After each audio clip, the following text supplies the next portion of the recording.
Saat ini kita sedang memperingati hari Pentakosta, ya.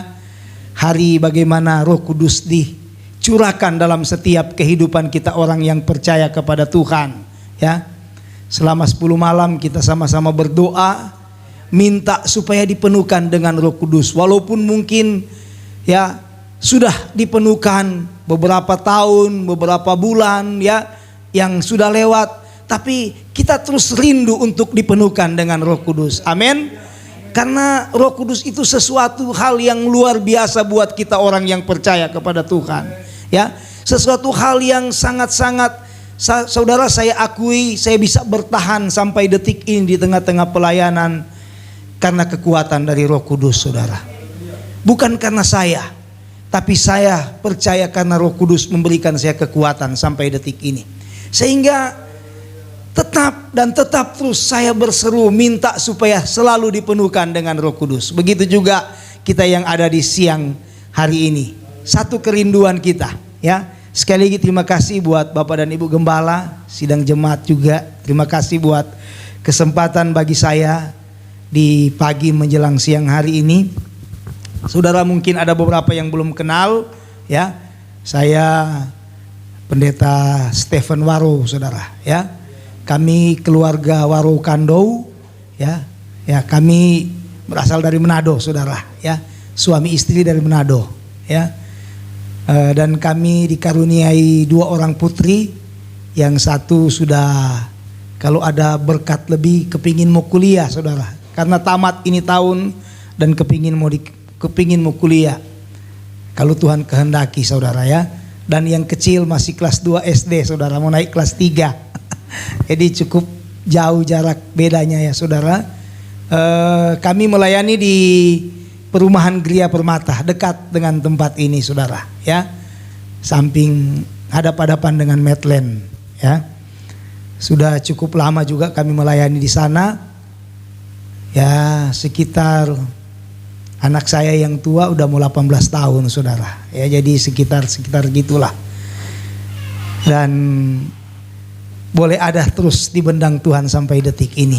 Walaupun benar-benar berjuang, saudara, ya. Dan Tuhan boleh percayakan dengan jiwa-jiwa di sana. Saya sangat bersyukur, saudara. Jiwa-jiwa juga yang setia. Enggak juga banyak, saudara, ya. Enggak juga banyak, ya, jemaat yang kami layani. Ya mungkin kalau datang semua bisa 15 jiwa, saudara, ya. 15 jiwa atau enggak nyampe juga di situ, saudara. Tapi saya bersyukur Tuhan kasih jiwa-jiwa yang setia kepada Tuhan. Sama dengan jemaat yang ada di tempat ini. Saya melihat, waduh, jemaat yang benar-benar setia, ya. Luar biasa. Mari sekali lagi pertahankan kesetiaan saudara. Pasti ada berkat yang Tuhan sediakan buat kita semua. Puji Tuhan. Saudara enggak berlama-lama, rupanya masih ada acara perjamuan. Saya sebenarnya ibadah jam 10 juga, saudara.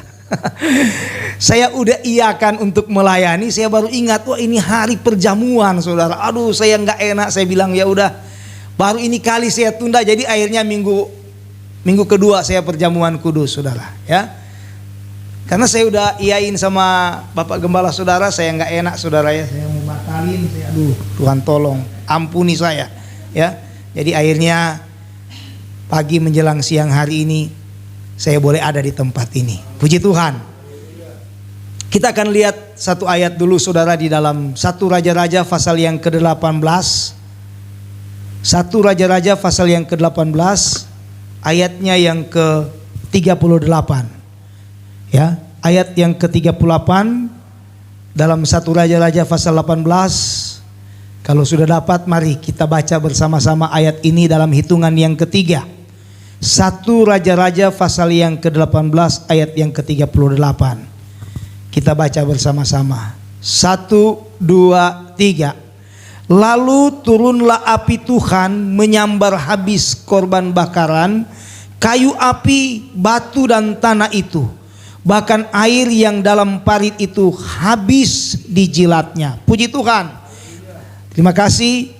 Saudara, satu ayat yang kalau kita baca, ya, dari ayatnya yang ke-20 sebenarnya di sini ada dua kelompok, ya.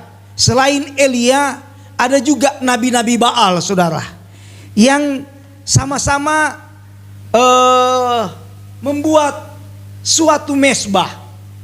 Kalau lebih baik kita baca saja, saudara, ya, di dalam ayat yang ke-20 saya bacakan. Ahab mengirim orang ke seluruh Israel dan mengumpulkan nabi-nabi itu ke Gunung Karmel.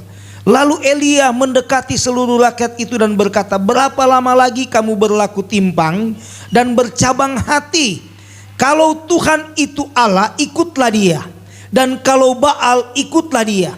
Tetapi rakyat itu tidak menjawabnya sepatah kata pun. Lalu Elia berkata kepada rakyat itu, hanya aku seorang diri yang tinggal sebagai nabi Tuhan. Padahal nabi-nabi Baal itu ada 450 orang banyaknya. Namun baiklah diberikan kepada kami 2 ekor lembu jantan. Biarlah mereka memilih seekor lembu, memotong-motongnya, menaruhnya ke atas kayu api.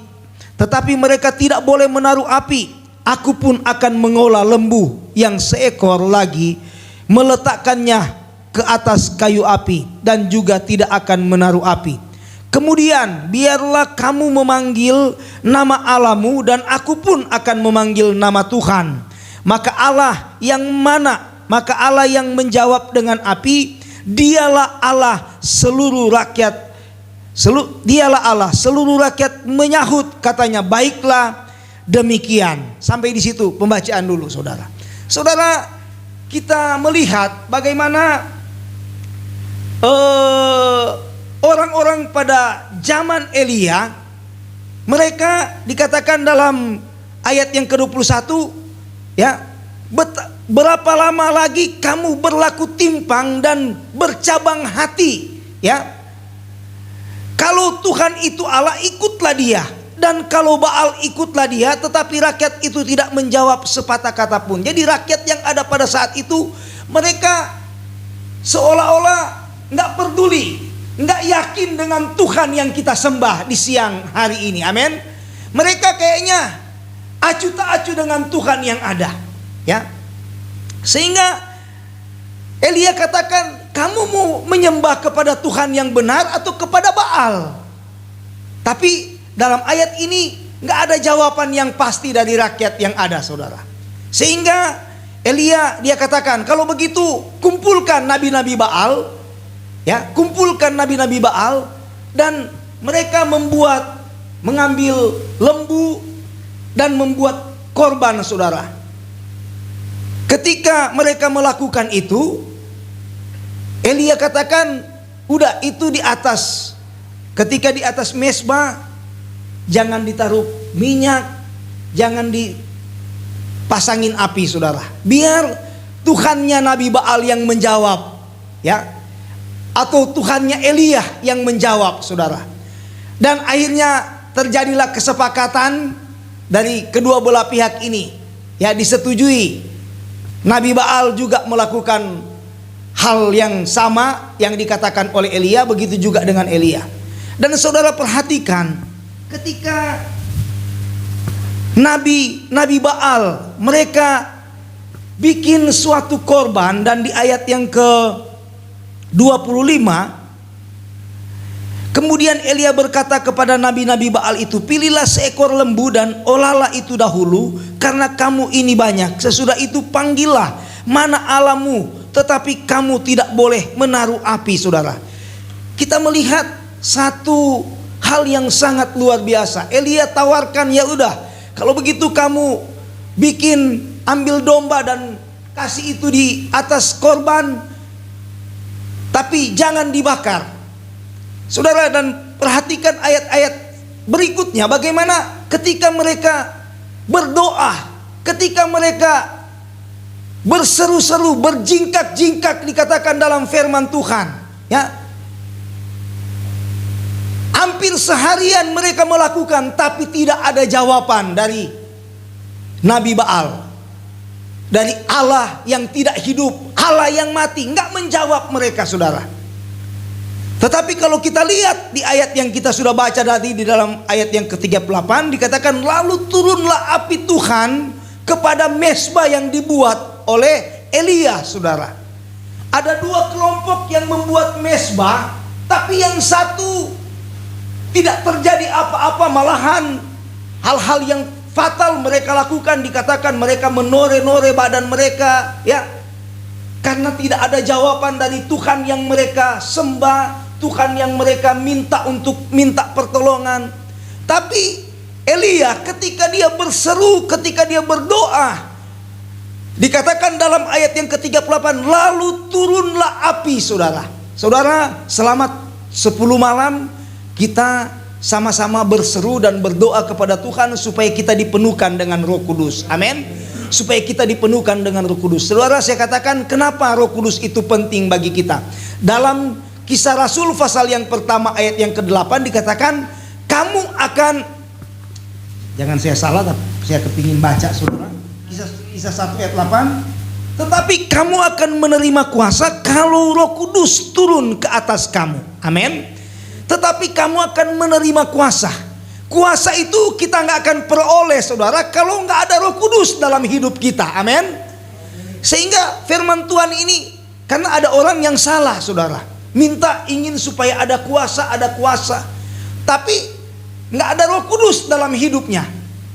Tapi dalam Kisah 1 ayat 8 katakan, kamu akan menerima kuasa kalau apa, saudara? Kalau Roh Kudus turun.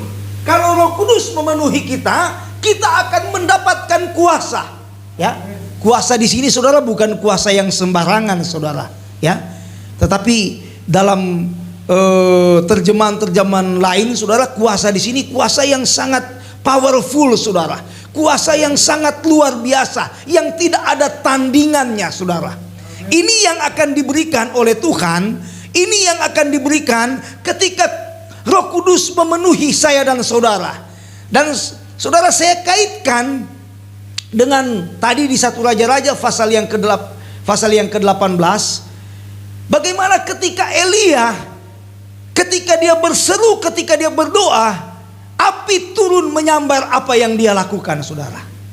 Sedangkan apa yang dilakukan oleh Baal nggak seperti itu, nggak terjadi apa-apa. Karena apa? Karena salah. Baal, nabi-nabi Baal, mereka menyembah atau mereka meminta kepada Allah yang mati, saudara. Mereka meminta kepada Allah yang tidak mendengar, saudara. Mereka meminta kepada Allah yang tidak hidup. Tapi kita punya Allah adalah Allah yang hidup, saudara. Amin. Allah yang mendengar, ya, Allah yang melihat, ya, Allah yang tahu akan keperluan kita, Allah yang tahu akan kebutuhan kita, saudara. Ya, nabi-nabi Baal nggak didengar apa yang menjadi doa mereka, apa yang menjadi seruan mereka. Padahal sudah berjingkak-jingkak, saya katakan tadi, sambil menore-nore badan yang ada. Tapi nggak didengar. Kenapa? Karena mereka salah berseru. Mereka berseru kepada Allah yang mati. Ya, mereka berseru kepada Allah yang tidak hidup, Allah yang tidak mendengar. Ya, malah diledek oleh Elia, saudara. Di ayat yang keberapa dia katakan? Iya, Allah yang ayat yang ke-26, mereka mengambil lembu yang diberikan kepada mereka, mengolahnya dan memanggil nama Baal dari pagi sampai tengah hari. Katanya, ya Baal, jawablah kami, tetapi tidak ada suara, tidak ada yang menjawab. Sementara itu mereka berjingkat-jingkat di sekeliling mezbah yang dibuat mereka itu. Pada waktu tengah hari, Elia mulai mengejek mereka. Ini, saudara, katanya, panggillah lebih keras, bukankah dia Allah? Mungkin ia merenung, mungkin ada urusannya, mungkin ia bepergian, barangkali ia tidur dan belum terjaga, saudara. Kita lihat apa yang disampaikan oleh Elia, ya, kepada nabi-nabi Baal. Dia katakan mungkin Allah mereka lagi tidur, lagi pergi. Ya, saudara, ada banyak anak Tuhan, ada banyak orang Kristen. Kenapa dia punya doa nggak dijawab? Kenapa dia punya seruan nggak didengar, saudara? Karena dia salah datang berdoa. Mungkin dia datang kepada Allah yang lain, saudara. Allah yang dia anggap itu datang kepada mungkin orang-orang pintar. Ada banyak sekarang, saudara, ya, orang-orang seperti itu. Saudara, saya kebetulan sekolah Alkitab di Beji, saudara, ya. sekolah Alkitab di Beji. Dan kalau kami di Beji itu setiap hari Minggu ada teman-teman yang memang dikasih tugas oleh pimpinan sekolah untuk pelayanan kemana-mana, saudara.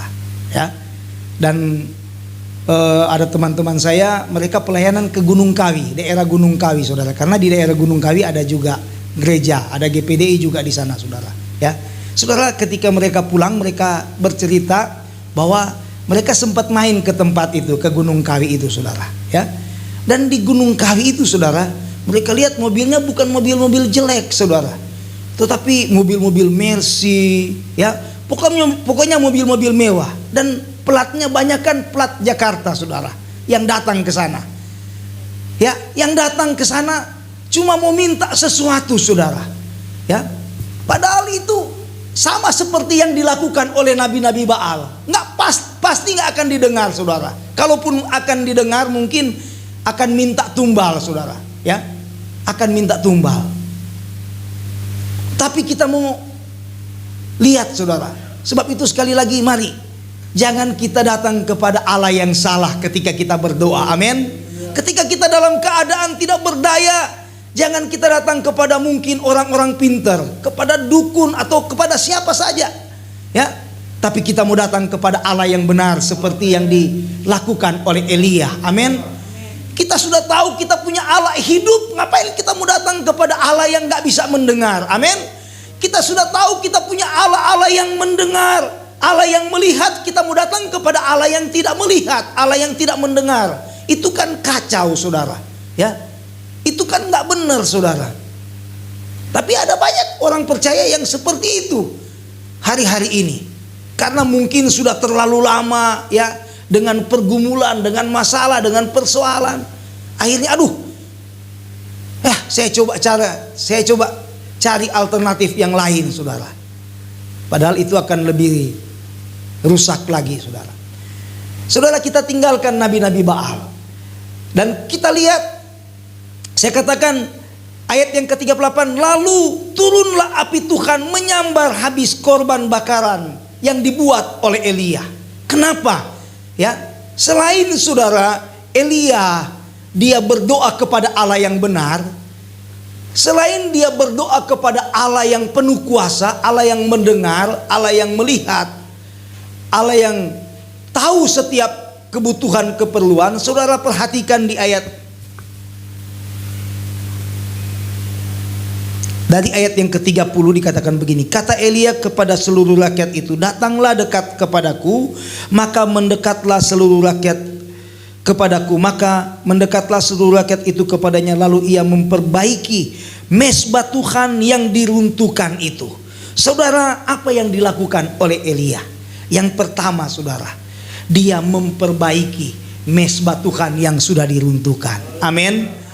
Dia memperbaiki mezbah Tuhan yang tadinya dipakai oleh nabi-nabi Baal, saudara. Dikatakan dalam ayat yang ke-30, Elia dia membetulkan, dia membenarkan akan mezbah yang tadinya tidak baik itu, saudara. Ya, bagaimana supaya api turun? Bagaimana supaya Tuhan memberikan kita Roh Kudus? Mari kita perbaiki mezbah kita hari-hari ini. Amin, saudara. Perbaiki. Mungkin ada yang salah dengan mezbah kita, ada yang salah. Mari kita perbaiki supaya benar-benar Roh Kudus bisa tercurah buat kita di siang hari ini. Ketika Elia melakukan itu, apa yang terjadi? Ayat yang ke-38, lalu turunlah api Tuhan dari sorga, saudara. Ini hal yang sama terjadi ketika di dalam Kisah Rasul pasalnya yang Kisah Rasul pasal yang kedua dikatakan begini, ketika tiba hari Pentakosta, semua orang percaya berkumpul di satu tempat. Tiba-tiba turunlah dari langit suatu bunyi seperti tiupan angin keras yang memenuhi seluruh rumah di mana mereka duduk. Dan tampaklah kepada mereka lidah-lidah seperti nyala api yang bertebaran dan hinggap pada mereka masing-masing. Maka penuhlah mereka dengan Roh Kudus, lalu mereka mulai berkata-kata bahasa-bahasa lain seperti yang diberikan oleh Roh kepada mereka untuk mengatakannya. Amin, saudara. Ya, jadi ketika mereka berkumpul, ya, turun Roh Kudus mengurapi orang-orang yang sedang berkumpul pada saat itu. Saudara, ketika Elia dia memperbaiki mezbah yang ada, saudara, yang terjadi api turun dari sorga. Amin. Saudara ingin api itu melawati kita di siang hari ini? Saudara ingin api itu melawati kita? Saudara, mari perbaiki mezbah yang ada. Ada mungkin yang sedang salah. Kami juga sebagai hamba Tuhan tidak luput dari kesalahan, tidak luput dari kekurangan. Kami harus sering-sering memperbaiki mezbah kami juga, saudara, supaya benar-benar api terus itu ada dalam hidup kami. Ya, kami terus sering-sering memperbaiki mezbah. Ya, karena seringkali mungkin kami nggak sadar mezbah kami salah. Kami harus perbaiki sebagai hamba Tuhan, sebagai gembala, supaya benar-benar api itu terus ada dalam kehidupan kami. Ya. Karena kami tahu kalau api nggak ada dalam kami melayani, kering pelayanan kami, saudara. Nggak ada arti apa-apa kalau nggak ada api dalam hidup kami sebagai gembala, sebagai pendeta dalam kami melayani Tuhan. Ya, sebab itu kami tetap terus berdoa supaya terus dipenuhkan supaya terus api itu ada dalam hidup kami. Sebab itu kami harus perbaiki ini mezbah, saudara. Begitu juga kita yang datang di siang ini. Mari perbaiki mezbah, saudara. Amin. Perbaiki mezbah. Saya percaya pasti api akan turun dalam setiap kehidupan kita. Ya. Dan saudara, seterusnya dikatakan selain Elia dia memperbaiki mezbah, dikatakan di sini, saudara, ayat yang ke-34, Sesudah itu ia berkata, penuhilah 4 buyung dengan air dan tuanglah ke atas korban bakaran dan ke atas kayu api itu. Kemudian katanya, buatlah begitu untuk kedua kalinya, dan mereka berbuat begitu untuk kedua kalinya. Kemudian katanya, buatlah begitu untuk ketiga kalinya, dan mereka berbuat begitu untuk ketiga kalinya. Sehingga air mengalir sekeliling mezbah itu, bahkan parit itu pun penuh dengan air. Saudara, Elia nggak ada ya kebohongan yang dia ingin tunjukkan kepada rakyat yang ada pada saat itu. Dengan tulus, saudara, nggak ada kebohongan. Dia katakan siram dengan air, saudara, sampai penuh itu parit, saudara. Bukan disiram dengan minyak, saudara, dengan minyak tanah atau apa ya, saudara, yang mudah terbakar. Tapi ini dikatakan siram dengan air. Nggak ada kepalsuan, saudara. Amin. Ya, ini yang dilakukan oleh Elia. Selain dia memperbaiki mezbah, saudara, dia nggak ingin ada kepalsuan. Bagaimana supaya bisa api itu turun buat kita? Jangan ada kepalsuan kita dengan Tuhan. Amin. Mari benar-benar kita kasih yang terbaik kepada Tuhan, saudara. Kasih yang terbaik supaya benar-benar api dia bisa menyambar kita. Amin. Api bisa turun dalam kehidupan kita. Saudara, kalau api itu ada, saya katakan seperti di Kisah 1 ayat yang ke-8, kita akan menerima kuasa, saudara. Kalau api itu ada dalam kehidupan kita. Sekali lagi, hari-hari ini kita nggak kuat, kita nggak mampu melangkah. Dunia semakin kacau, saudara. Ya, dunia semakin tidak menentu hari-hari ini. Sebab itu kita perlu Roh Kudus. Amin. Perbaiki mezbah yang ada. Amin. Perbaiki terus mezbah. Ya, jangan merasa kita kuat, jangan merasa kita mampu. Ya, tapi kita tetap terus memperbaiki dan memperbaiki mezbah. Setiap hari saya percaya api itu pasti akan datang buat kita. Ya, Elia, bagaimana dia boleh melihat keluar biasaan Tuhan dalam ayat yang ke-38, lalu turunlah api Tuhan, saudara, menyambar korban yang dibuat oleh Elia. Ya, ketika dia perbaiki mezbah dan ketika tidak ada kepalsuan yang Elia lakukan, Tuhan mendengar apa yang dia doakan, saudara. Tuhan nyatakan kuasanya. Amin. Tuhan nyatakan kuasanya yang gak mungkin menjadi mungkin, saudara. Amin. Yang gak mungkin menjadi mungkin. Begitu kita, saudara, kalau dipenuhi dengan Roh Kudus, yang gak mungkin akan jadi mungkin bagi Tuhan. Sebab itu tetap terus kita minta supaya Roh Kudus memenuhi saya dan saudara. Amin. Minta terus perbaiki ini mezbah. Dan jangan ada kepalsuan, ya. Jangan ada kepura-puraan dalam kehidupan kita hari-hari ini sebagai orang yang percaya kepada Tuhan. Tuhan ingin yang asli. Tuhan ingin yang benar-benar kudus, yang benar-benar baik kita kasih kepada Tuhan. Amin. Sehingga benar-benar api itu turun dalam setiap kehidupan kita. Puji Tuhan, saya tidak berkomentar panjang di pagi hari ini, di siang hari ini. Tapi saya percaya, mari terus perbaiki mezbah kita. Sekali lagi, terus perbaiki mezbah kita. Jangan ada kebohongan, ya. Jangan ada dusta di dalam kehidupan kita. Sehingga benar-benar api dari Tuhan itu boleh turun buat kita dan buat kita semua yang ada di siang hari ini. Puji Tuhan, ini kebenaran firman Tuhan. Dan selanjutnya saya serahkan kepada Bapak Gembala. Terima kasih.